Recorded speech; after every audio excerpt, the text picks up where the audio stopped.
So, what we're going to do is move into the most expensive thing today, the $50 million panel.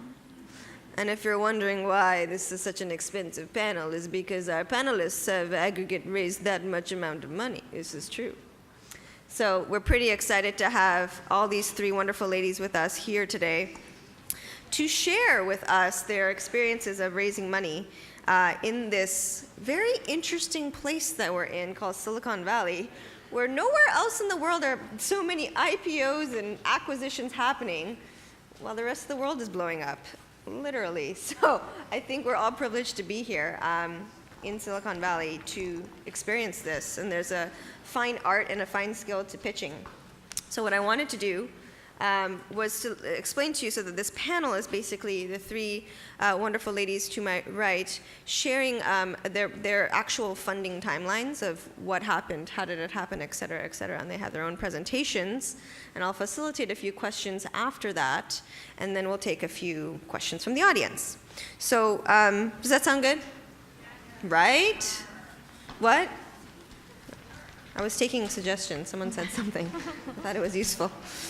All right, so what I wanted to do is introduce to you our first panelist, and I'm not even going to try to say her last name because it's longer than my last name and my first name, probably combined, which is really long. So Dina V, who is the founder and CEO of Wanelo. Did I say it right this time? Almost. God damn, I can't say anything right. So this company, Wanelo, is coming from the concept of want, need, and love. So those three words together make the name of her company. She is a serial entrepreneur. She started Wanelo to create a social store and to find the most unique and interesting products online, which is true because I was playing with it before I even met her, and I'm still obsessing about a scarf that I found through her site. And keep telling myself I'm an entrepreneur and I shouldn't buy it. But it's really, really cool. And so basically it gained a lot of momentum in 2011, reaching more than 1 million monthly visitors, 240,000 registered users, and over 80,000 Facebook fans, which is pretty exciting. She grew up in the extreme climate of Siberia, Russia, which she considers a great foundation for becoming an entrepreneur because she's tough to bear the cold. That's where I come from, Canada. It's kind of the same idea. So prior to Wanelo, she ran a user experience design agency, Dynamic Interactive, which created consumer experiences for Fortune 500 brands. And if you aren't already following her, I love her Twitter handle is Siberian Fruit. So you can tweet her at Siberian Fruit. I love it. So to her left, to your right, we have Sheila. And Sheila, if you haven't already met her, is the founder and CEO of Care.com. Sheila founded Care.com, which is the largest and fastest growing service used by families to find high quality caregivers from childcare to senior care to household services. And I find that to be extremely important for many people in the room here, and as many of our parents get older as well. Prior to Care.com, she was an executive at successful internet companies Up Promise, a service helping families save for college. So exciting. And theladders.com as an executive job search engine. Sheila serves as a finalist judge for the Harvard Business School's annual business plan competition, and an advisor to the school's Rock Entrepreneurial Center. And, this is a long sentence, advisor as a board of trustees to the Philippine Development Foundation. She has served as the international selection panel for Endeavor as well. Very socially minded, which I love, a very different viewpoint, and addressing real problems that are actually huge. So we're excited to have Sheila, and if you want to follow her, she is her last name, so S. Marcello. Marcelo, and again, it's in your wonderful program. Last but not least, I've been schooled on how to say this Canadian last name, Leah Buskey, who's the founder and chief product officer for Taskrabbit. How many of you have actually used Taskrabbit? Yeah, okay, even on the, okay. So a true visionary, I love the beginning of this. She's a true visionary. Leah Busque is the founder and chief product officer of Taskrabbit, an online marketplace to outsource small jobs and tasks to others in your own community. She is a pioneer in the service networking now as an industry-wide concept. Very, very true. Since founding in 2008, she has grown Taskrabbit to more than 40 employees and has expanded the service to Boston, Chicago, Los Angeles, New York, Portland, San Francisco, and Seattle, with several more markets to come in 2012. Prior to that, being Taskrabbit, she was a software engineer at IBM. And if you're not already following her, she is La Buskey on Twitter, so LABUSQUE, so tweet at her as well. So it's really exciting to have all three of you here today to share the most confusing, exciting, scary thing of starting a company, which is raising money. So without further ado, I'm going to bring on to the stage the first presenter, Dina. Thanks. See you later. All right. This is Prezi. It's very exciting. So I'm Dina. I'm the founder of Wanilo. Wanilo comes from Want, Need, Love, and it looks like this. So the reason why everyone in this audience should go to Wanilo is to find the most interesting and unique products online, and everything is curated and found by users. So every day you can go to the site and you'll see new, awesome stuff. So how did I get here? The quick, short answer is that it was a really messy path. So it started in 2006 when the idea for Wanilo emerged in a conversation that I had with a friend about the future of advertising. And my basic thought was, well, wait a second, there is no future in traditional interruption advertising because we own our digital experiences. But we're still going to need to find really new, interesting, and relevant products out of the ocean of products out there. So how are we going to do it? We're going to do it through our friends and other people whose taste we like. So in 2007, I left my full-time job, and I still needed to make money, so I started consulting as a user experience design consultant. Found myself tremendously busy and ended up building a design agency. So that takes me to 2009, when I realized that I have extra income that was entirely unexpected and not planned for. And I started spending that income on building Wanilo instead of building a house. Running too fast. All right, so 2009, 2010, we launched a bunch of features. Nobody really cared about them. My biggest joke is that I couldn't get my parents to use the site. They're the ones who are supposed to support me. So I faced the fact that nobody cared, and I went through an exercise of removing all the features that appeared optional. And at the end, we were left with the bare bones of our experience, which was very focused and simple. And that was the first time when users started caring about the site. It was really, really exciting. So we started getting emails from users and tweets like these. I want to buy everything on Wanilo. I'm in love with Wanilo, and an occasional marriage proposal as well. So, very exciting. So that takes me to the beginning of 2011, when I closed down my agency. And I moved to San Francisco because I wanted to be in the center of all things startup. And I knew that I had to fundraise. I had to raise money because my source of income was cut out. So in August, Wanilo was sent out on Angel List. We had no investors prior to this. An Angel List ended up being a key part of our fundraising process. And 2 weeks later, we had our first term sheet. So it was incredibly exciting. However, the terms were not very good. So the startup roller coaster began, and for the next 3 to 4 months during my fundraising process, things looked about like this. So meetings, no's, a bunch of maybes, which are the same as a no. Follow-up, we launched some new features, more following up, more no's, more maybes, and throughout that time, Wanilo is growing. So somewhere between following up and all the no's and maybes, we ended up getting amazing investors on board and raised $2 million.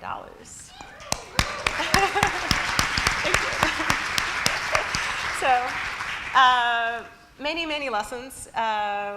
One of the key ones was, as a first-time fundraiser, you're going to want to optimize your price, the price of your round.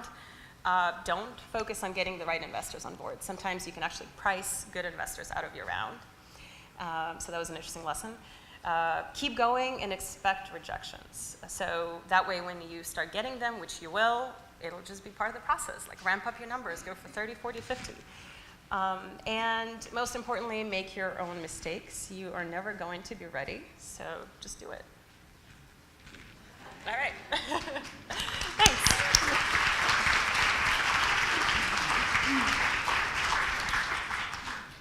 So punchy, so quick, love it. Next we have Sheila.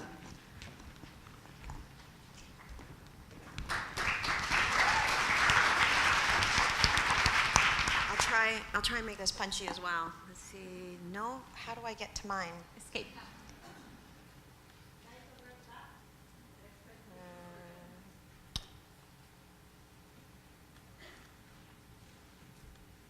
Nope, not up.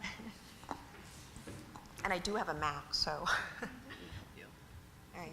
Well, while that's getting pulled up, and it's just going to show a timeline and dates, let's get started because I don't want such a terrific event to be late. Okay. Okay. So just a couple of PowerPoints for me. Well, I don't know. All right. Maybe somebody can do this while I just start. Is that okay? I did it, and then it's not showing. I'll let you guys figure it out. All right, so maybe just start. So my first is actually, so we raised money in 2006, but before jumping into, people always ask how are we able to raise money? The number one thing I always try and emphasize is experience. When I graduated, and people always say, well, you went to Harvard, so of course you've got the network, and that's really easy. But at the time, I really didn't have any experience on the internet, so I left grad school and I got a pay cut, and I started as a product manager from scratch. I took half of the pay that I was getting paid as a strategy consultant because I had friends saying, I can't believe you're going to graduate with a JD MBA from Harvard and you're going to be a product manager. Why can't you at least ask to be a VP? I said, I think that's Harvard getting in your head. Because I have no experience to qualify myself to be a VP. So part of fundraising, and I'm a huge believer in this, is that get the experience. And that was something that I had from the beginning because I started from scratch. I wrote product requirements. Katie was up here and talked about how important that is. I'm biased towards product management. I learned about technology. I learned about creative. I learned about a lot of different things that you promise. Really critical and important. Another thing is, so the personal experience, and then where did I get the passion to help raise the money when we were pitching? I had a child in college. Unplanned, I don't try and encourage that for everybody. He's now going to be 20 years old in March, believe it or not, and he was such a motivating force for me because I thought that I was going to be an investment banker or a strategy consultant. I realized I was about families, and I was going through a lot of pain points at trying to figure out how do I find care for my son. I was an immigrant, grew up in the Philippines. I didn't have a lot of resources when I moved here, and I was struggling to find care. So passion is really critical and important when you're raising money, and also experience. Okay, oh good. And then the other thing was in our A round, so I put experience up there, team and idea and market size, was I think it's really critical and important. When you're pitching in front of VCs, many of them, when I described what we were going to do, which was help find caregivers for their loved ones, some of them had no idea because most of them were men. So I asked them, and they would ask me all these questions. I said, pause for a second. I said, how many of you are the primary person who looks for care for your children? None of them raised their hands. And so I said, so I need you to imagine before we start this pitch, right, to put yourself in the shoes of women before you poo-poo this whole idea, all right? And it took some courage to do that, but you really have to, and it took some practicing when I was doing my early pitches to really make sure that the investors, which are mostly men, understand that they're assessing a different business idea, right, that they themselves have not experienced, because many of them are used to funding things that they experience themselves or have been in the field that they've been in. Okay, and then related to passion, and before I go quickly on this, and I know in interest of time, I just got asked, I was being interviewed in the back room over there, that women always want to know, this whole issue of confidence, right? And especially when are you ready to be an entrepreneur? When are you ready to raise money? My big belief is that isn't so much that we lack confidence. I believe it is that we have this definition and image of perfection in our head that gets in the way. Right? We do. Okay? We always criticize guys for why don't they pay attention to dishes. It's our own issue.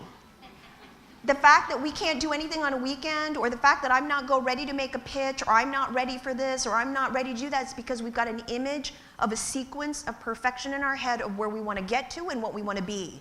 Get rid of it. Get rid of it.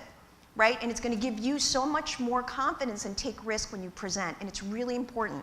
So a combination of experience, passion, and getting rid of that perfection in your head. And of course, I collect people in my life, and initially, we got funded with the initial deck, right? And that's the PowerPoint presentation. We had not launched. And I commend these ladies who fundraise when they have an amazing proof point because they were in market and they were able to raise like $2 million, as you just heard. That's amazing, right? I didn't have that. Because I had to fund, I was the breadwinner in my family. I couldn't take that risk. I went and became an entrepreneur in residence, so I funded based on experience and passion and the people that I had worked with in the past. I collect people in my life. I'm all about long-term relationships, and it doesn't matter what level in the company you are. I treat everybody the same, and I want you to be a part of my life. I tease people in my company that one day you will be the CEO and I will be your COO because you're so talented. Collect people in your lives because the team is what got funded, right? The team is what got funded. Okay, and so skipping right through, and this is just giving some of the history. Another quick thing, you know what, just interest of time. They had asked me to do this timeline. I'm just going to go quickly to the lessons, if that's okay. Okay, quickly. Not everybody, and I advise a lot of companies, not everybody is geared to be 100 million in 5 years. That is a key criteria to raise venture capital money. I often hear from women who will say, I got to raise VC. I have to raise VC. And I always say, well, what's your end point? Is it a lifestyle business? Are you going to be $100 million in 5 years? Be realistic about it. You heard Katerina, you heard other people say, get real about that. Be true to yourself. And if it's not, then don't raise VC money. It's going to ruin your life. It's going to be miserable, right? I'm telling you, it's going to be miserable. Make sure your company matches the funding source that you're going after. What criteria are they looking for? If you're so far from that, then don't focus on raising money that way. Second, don't get caught in this tweener round. I often advise companies, and they're aiming for like the $15 million valuation on an angel round. It often happens here because there's such a buzz in Silicon Valley. Guess what? That ends up in a down round on your A round if you haven't met all the milestones. And it makes you feel miserable, and it's really hard to come back from that, from the culture of the company and how it makes people feel who took a pay cut in the earlier angel round to feel a down round on the A, even though you made all this progress. Don't be foolish about overvaluing yourself, because then you get caught in this tweener round. And also don't not raise enough, because then you get stuck not being able to hit your milestones. So also ask the question, do you want the headache of politics on your board, right? It's so critical to really take the time and make sure that be prepared months in advance and have lots of coffee. I'm known in the Boston area of having lots of coffees with VCs, right? And now even strategic investors. And people said to me, one of my investors said, it's like a Mars-Venus thing, Sheila. You know, maybe there's a difference because, and he was a male investor, who said, why don't you wait to have those coffees when you're ready for doing the auction for your A round or your B round? I said, but that's not me. I want to get to know them. In fact, I met with a pretty senior VC here in the Valley, and I didn't bring a presentation. I just wanted to meet him, right? And he said, this is atypical. You're interviewing me. And I said, well, I'm here because I just want to get to know you before I have to fundraise, so that I can create my short list of people that I really want to target that kind of fits what I'm looking for. And the reason that's really critical and important is because once they join your board, it's kind of being married to them. It's a serious decision. It's not just the check that they write. Sorry about that. And then it's even more critical and important that you check out the firm. You can be picky. I know sometimes people say, how can I be if I'm getting all these no's and I just need a check written? Then maybe it's the wrong funding source, right? And think about that. But the mother-in-law, and I always run this joke, the mother-in-law of who you raise money with is the managing partner. VCs come and go in different firms. Make sure that you like the firm. Make sure that you have an understanding of whether they're well run, they communicate, they make decisions, and they support the partner that you're raising money with. Okay? And then why get more diluted if you don't have to? I always get asked this question. We've raised $62 million. How many of you feel like that's a lot of money? That's a shitload of money. And by the way, it's nothing to clap about or to be proud of, because, you know, we still have to prove that we are worthy of using all that money in the right way, right? But the reason we actually raised was it was all through preemptive rounds. People were coming to us saying, the company's doing so well, and Sheila, it is unconscionable. And they weren't pitching me, and I heard it from numerous investors, unconscionable and irresponsible that you are not growing this faster, because there's something here and it's helping people. And that's what spoke to me. And I said, you know what, forget dilution. And of course, I've got to always make sure that we're thinking about the culture, which is what I was worried about. If you raise too much money, it gets to your head and think that people can just spend it. I'm always reminding everybody in the company, I'm still a real stickler of making sure that we're managing the bottom line, even though we've got all that cash. Be open to the macro environment with what's happening in the world. And we're going international. We launched the UK. We're really excited about that. You know, we're always thoughtful, especially going to Europe. You never know what the different funding sources are, to always have a lot of cash. Another last thing, and this is the last piece of advice, when you raise money, don't assume that your board, and I've advised companies in this way, don't assume that your board works for you. I don't know why this is, but sometimes it feels like, well, they wrote me the check and I gave them equity. They owe me something. I don't take that for granted. I treat my board like friends, like human beings in my life. I have dinner with them twice a year at least, one-on-one. I make them feel loved. I give them a lot of attention. And it removes a lot of the grandstanding on the board. It makes them feel like their voice is being heard, and I'm very transparent in running that relationship. Very critical. If you want to free up your time to spend on running the company, make sure that you're making the time to manage your board wisely. Because if you don't, it will suck up all your time in terms of the politics. And then lastly, go above and beyond and support your VC firm. They've given you money. Get to know the other partners. Network. If you get invited to go speak at some of their events, go do that. I'll tell you, one of my things this year, which surprised me, is I got invited to speak at an LP meeting at NEA, and they had just done the investment. And I sat right next to Andrew Mason of Groupon. And in my mind, they kept telling me, like, he's really big. I'm like, I know. And it's a really big company, but also was describing he's got a really big personality.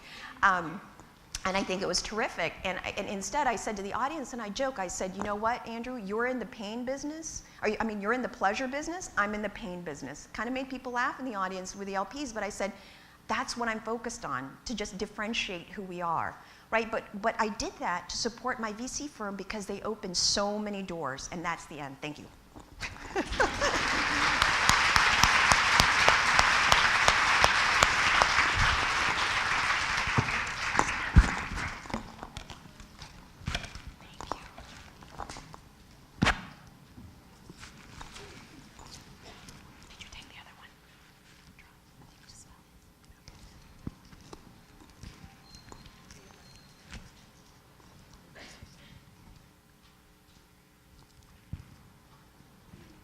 Hi, everyone.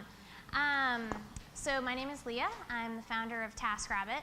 My background was in engineering before I started Taskrabbit. And so something that I think is interesting when I think back about my funding history is I knew nothing about fundraising when I started this company. In fact, I just wanted to build this platform, build out this idea. I had no notion of starting a fundraising process or bringing in investors or really starting a company. So I had a lot to learn, but it was a lot of fun and it was a great process. And it really, I think, helped me transition from an engineer into becoming an entrepreneur. So Taskrabbit, super high level. We started back in 2008. It was a time where Facebook was really popular, Twitter was just up and coming, location-based platforms like Foursquare, Gowalla didn't have much traction yet. But there was this idea of social networking that I wanted to leverage. And it was all about taking social networking and creating something new that we at Taskrabbit call service networking. And it's about connecting a community of people, both on and offline, so that they can share service-based interactions and basically live better, more fulfilling lives by connecting with each other. So as I mentioned, there were some technologies that were just becoming popular back in 2008. Really, social, location, and mobile were the three pieces of technology that I, as an engineer, was really, really excited about, and I wanted to build something really cool with. And pairing those three things together is really what makes this service networking platform possible. When you think about how technology really gives us access to a global network of individuals, it becomes incredibly interesting to utilize that same technology as a local tool. And really the key there is that technology enables us to build efficiency and trust in the network. So we can make these offline connections as well as online connections and provide a great user experience for people. So in a nutshell, I see a lot of you have used the site, so you kind of know how it works, but you post a task, we real-time alert what we call our network of Taskrabbits that go through this vetting process and training process. They bid on your job, you get to choose who you want to work with based on price and reputation. So when I started back in 2008, I actually left my job at IBM in June of 2008. Locked myself in my house for 10 weeks straight and coded the first version of the site. Got it launched later in the fall. And actually launched it was September of 2008. And it was a really tough economic time. The stock market was crashing. People were getting laid off. It was probably the worst time to raise money. And so I bootstrapped the company for a long time. And it was a tough decision to do that. I had just left a job at IBM. My husband and I had a mortgage and a house in Boston. We basically had about 6 months of money in the bank where I didn't have to work, we could still pay our mortgage, and everything would be okay. It wasn't until 9 months later that I raised an angel round in Boston with 2 private investors that were connected to Zipcar. They were the first money into Zipcar as well. So that last 3 months, between the 6 and 9 months, was incredibly intense, but I'm glad we kind of powered through that. In June of that year, I participated in an incubator program called FB Fund. And Dave McClure, I don't know if he's here today, I saw him, he was here earlier, ran that program. And it was just such an amazing opportunity. We were one of 25 companies selected to come out and participate. It included a small investment, but it was really just about covering expenses for me to be in Boston and San Francisco, flying back and forth for that summer. But at the end of that program is when I met some awesome Bay Area investors, Floodgate Fund, Baseline Ventures, First Round Capital, who came together and raised a $1.8 million seed round to bring Taskrabbit to San Francisco, to help me build a team and a company out here. At that point, it was still just me. I'd been bootstrapping it really for much of that time. And this is when I started first adding my first employees and team members, so it was incredibly exciting. And so that money we made last for about 18 months or so, and then raised our A round of financing in March of 2011. And that was when we really felt like we had understanding around the unit economics of the model, the operations, the logistics. What does it take to provide an amazing user experience every time someone posts on the site? And so we only focused in 2 cities, in Boston and San Francisco, got the model right, raised our Series A round of funding, and started to roll out to more cities. And then just later that year, about 6-7 months later, we decided to do a Series B round of funding. And it wasn't at that point that we needed the money. I mean, something that Sheila said that really resonated with me is we had investors coming to us and saying, we want to help you grow this faster. There's so much more you can do. Let us get involved. And so we decided to preemptively do a new round of funding then, met some great folks, and that's pretty much the end of the story.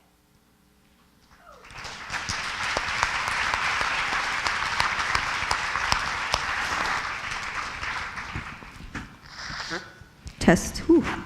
I was going to go up on the stage and moderate some questions, but because this is the hottest topic for this afternoon, according to our survey, we're going to turn it over to the floor. Who would like to ask the first question to the panel? Right here, I see you. Hi, my question is for the founder of Care.com. I was really inspired by what you said about having a child at a young age, and I'm in that same boat. And I'm wondering, and specifically, what were some of the challenges that you faced being a mother and going out and founding a company and also being young? Yeah. Couple things. My first job, I hid the fact that I had a child because I was worried I was going to be judged. It was a smart thing to do because I was judged when I was at that company, and they said that I did have a child and I probably would be treated differently. The company is no longer in existence. I was just there for a year. But ever since then, I've been very vocal about having a child and that it is just part of my life and integrating my professional and personal life. So I think you just have to be true to yourself. You know, I'm a big believer in transparency nowadays, you know, and that if just being a mom and juggling and being very vocal about that is something that I just have to deal with. And people accept me for who I am. And I think now that I'm in the business of care, my second story is that before I launched Care.com, I was getting wooed to start a mobile entertainment company and be CEO of it. And I was just honest to say, that's not me. I really am passionate about this space. I had a good friend from one of the top investment banks say, Sheila, why would you want to do a babysitting company? You know, and then I put it aside because I was too conscious of, again, these perceptions in my head, right? It's all myth, just get rid of it. And I did. I just said, you know what, this is who I am. I want to go into a place that's about caring for people because that's who I am, and that's what I'm doing today.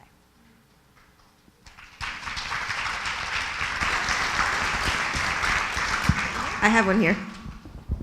Thanks for coming out today. Really appreciate it. I sense a trend today when I see all the entrepreneurs talking about the money they've raised, and it seems from where I'm sitting that first 150,000 is the hardest to raise. Would you agree with that? And if so, why? And if not, why? I can speak just for myself. I disagree. I think every round, at least for me, it's hard every single time. It gets easier in that you understand the process more. For me, that first 150K was such a black box, and I didn't really even understand how to go about it, and that made it hard. But I think, investors are still looking for the same proof points, and at every stage, that ante is up. You have to be able to deliver better milestones, better revenue. So I think it's probably, for me anyway, has remained just as challenging across the board. I'd say timing, for me, has also been a really, really key factor. I mean, raising that 150K in late 2008, early 2009 was incredibly hard. Whereas, we just did the Series B round last December, completely different funding climate, completely different time, and that was much easier. We had people coming to us at that point. So I don't know, I think it's about perspective. I don't know what you guys think.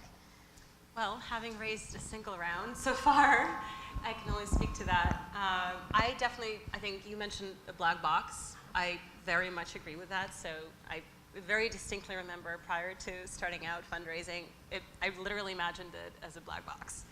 I heard about it, I read about it. It was something that other people did. I did not do it myself. And so coming out on the other end of it, it definitely feels that I understand a lot more of what's in it, and I do feel that going forward, it will be a lot easier for me.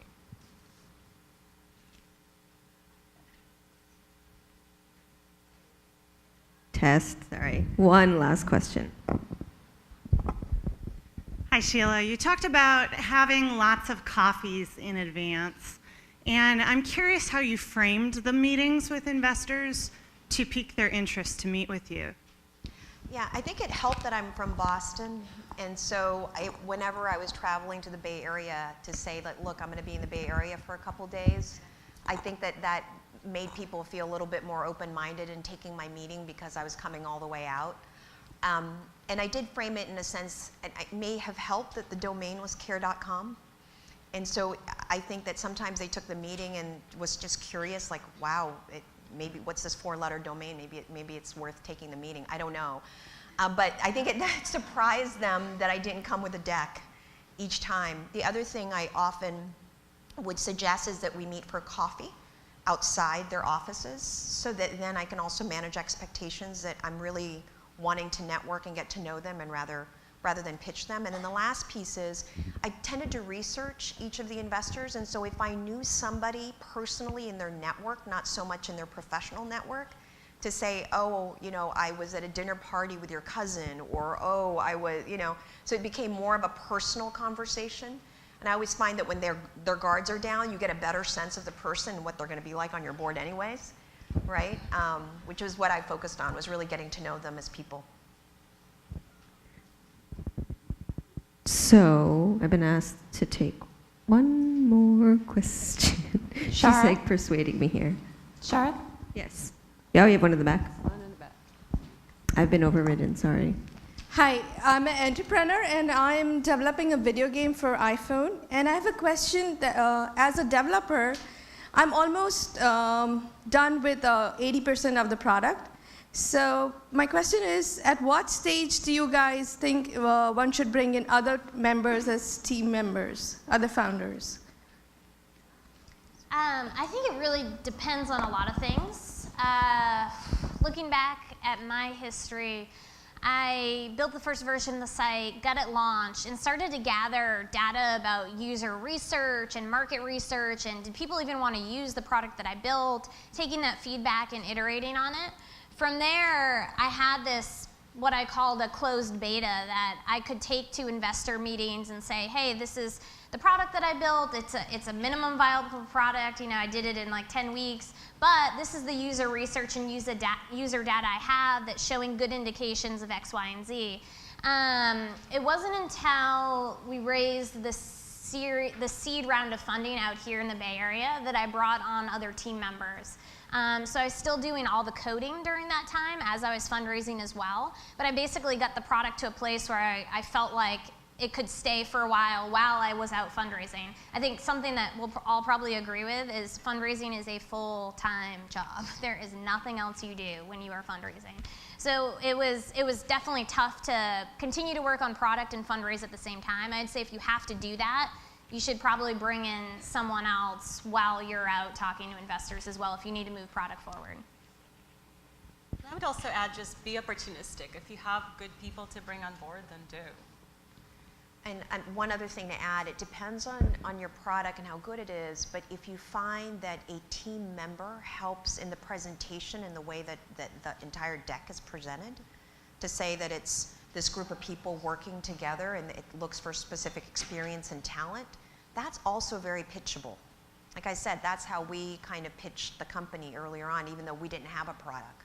They just want to know that, you know, does this team have experience behind them? And if so, that's worth funding because you're taking a bet on people who've done it before. Beautiful. Thank you so much for this wonderful panel.